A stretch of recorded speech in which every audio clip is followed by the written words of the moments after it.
All right, I am back, not with a Crimson Desert or marathon video, but I want to talk about some bullshit with these Epic layoffs. Epic announced today that they are laying off more than 1,000 people from the company. Epic tells me that is 20% of the company, which is an incredible amount. And also, they laid off 860 something people 2, 3 years ago. So they are just slashing and slashing. They are very frank with why they're doing it, although I think they are hiding some of the real reasons here. I will read their part of their statement here. Today we're laying off over 1,000 Epic employees. I'm sorry we're here again. The downturn in Fortnite engagement that started in 2025 means we're spending significantly more than we're making, and we have to make major cuts to keep the company funded. This layoff, together with over 500 million of identified cost savings in contracting, marketing, and closing some open roles, puts us in a more stable place.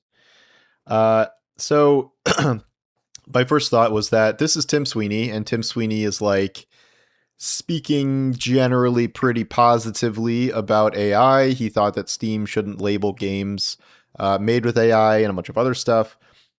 In this statement, I kept reading, since it's a thing now, I should note that the layoffs aren't related to AI. To the extent it improves productivity, we want to have as many awesome developers developing great content and tech as we can. Okay, well, that's reassuring. Not really, though, because the main cause of this is some very poor leadership decisions on, I think, a number of fronts. First of all, is the kind of ridiculous war that Epic has waged on tech giants for an incredibly long time now, a number of years. This includes places like Google and especially Apple, where I wish I loved anything as much as Tim Sweeney hates Apple. They have lost a lot. They have won some things as part of their cases, but what they have really done is spend a whole lot of their money on this, which is not mentioned there at all, pretty much. In 2024, Tim Sweeney was talking about getting Fortnite kicked off the App Store, which you might recall they did on purpose by putting a payment workaround within the game. So the idea was that it would just bypass Apple's 30% cut, which got them immediately kicked off because, of course, it did. And that triggered the lawsuit they filed. This was Sweeney's great, brilliant plan. And he says, as this went on, it might well be $1 billion of lost revenue in 4 years of Fortnite being off the iOS App Store. So there's $1 billion they could have had, at least, if that's just a estimate. And given that it is Sweeney talking, it's probably an underestimate. And then past that, on the Google front, this is as recently as last month, February, where there was, they've had a lawsuit against Google and they settled it kind of with a really weird thing. They went outside the court. The court was not even aware of this.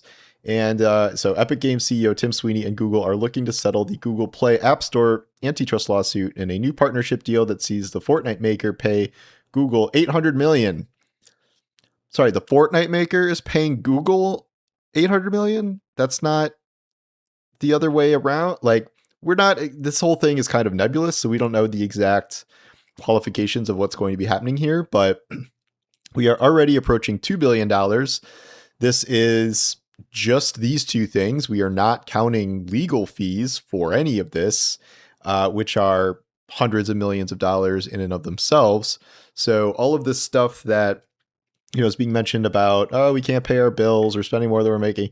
Yeah, man. Well, you spent at least $2.5 billion in the last few years on lawsuits that got you what exactly? What is the end result of you doing this? Like, this has always been sort of a moral crusade for Tim Sweeney. And like, even if I fundamentally do agree that these 30% store cuts are pretty steep and pretty annoying, he doesn't seem to have a problem with them elsewhere, places like consoles, but some stuff is opening up a little bit. But the point being is that like Sweeney's personal crusade led them to spend billions of dollars that apparently they could not afford to spend, or at least he assumed that Fortnite would keep being as profitable and popular as it has been for a long time.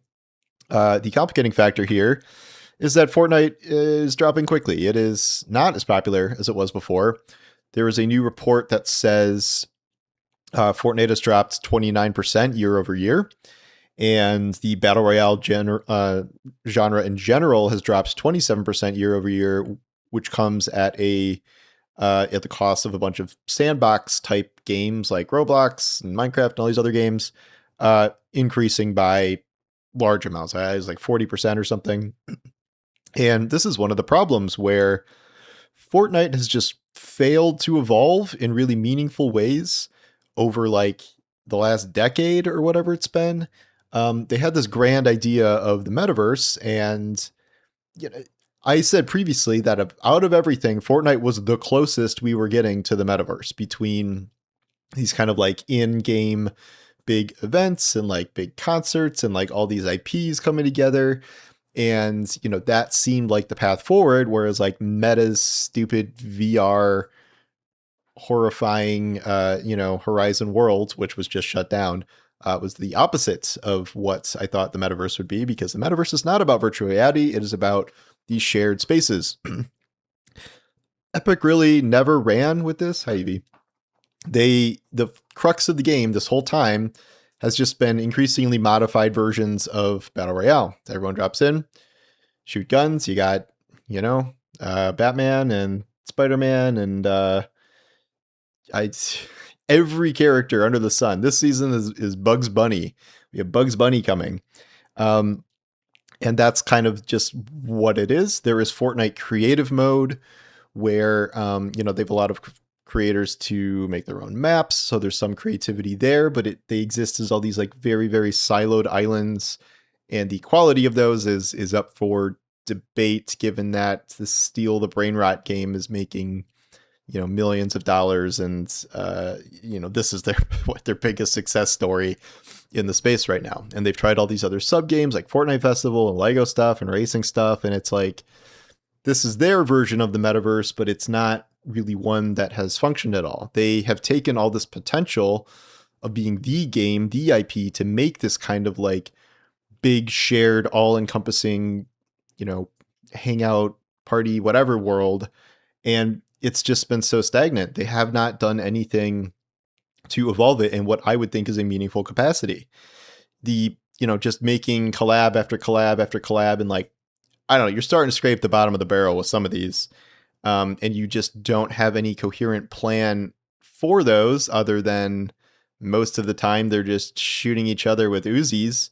I think you have suffered from a lack of creativity. I think when Donald Muster was there, he was going in the right direction. He was a really creative guy. He really kind of understood this like overarching story idea and like telling these narratives in the game and like kind of evolving it over time. And I do wonder where things might be now if he was still around the last couple of years and tried to evolve the game past where it is now. And it is really just not revolving. It's shrinking. They're deleting some of these sub modes from the game that they're just not going to support them anymore. I guess that's part of the cost cutting, but it's all these talented people that are given these directions from the higher ups, and there has been like no major accountability from leadership during the course of all these layoffs. Like Donald Mustard left, it wasn't because of this. He was moving on to do new things after blinding success doing Fortnite.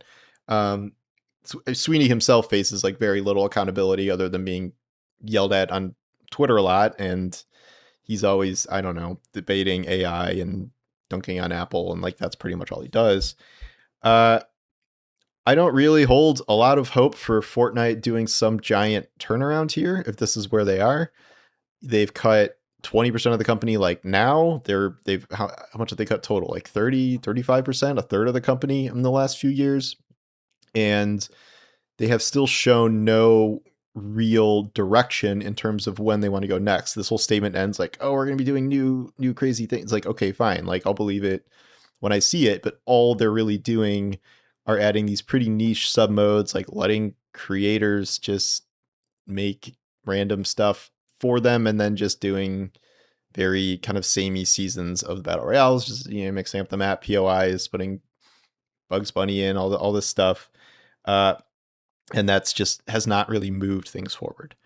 The the crusade with the lawsuits, the $2+ billion, when you're talking about the savings here and what 1,000, 2,000 jobs would cost, and their 500 million in cost cutting, like the math is pretty easy there, and the math is not mentioned explicitly in that letter. So this sucks. I mean, we have a lot of industry layoffs, which are bad always, but this one is especially frustrating because it seems pretty clear where or why this is happening, and it falls directly on leadership in a way that a lot of these others, a lot of them do, but it's a little more nebulous as to what's happening, whereas here doesn't seem like that much of a mystery. So anyway, back to your regularly scheduled programming tomorrow and going forward. I am going to go back to Crimson Desert after I record this because I spend every second of my free time playing Crimson Desert now. Yep, let me know what you guys are thinking of it. Now that's perhaps you're a little deeper into it. So yeah, thank you for watching, and I'll talk to you soon. Take care.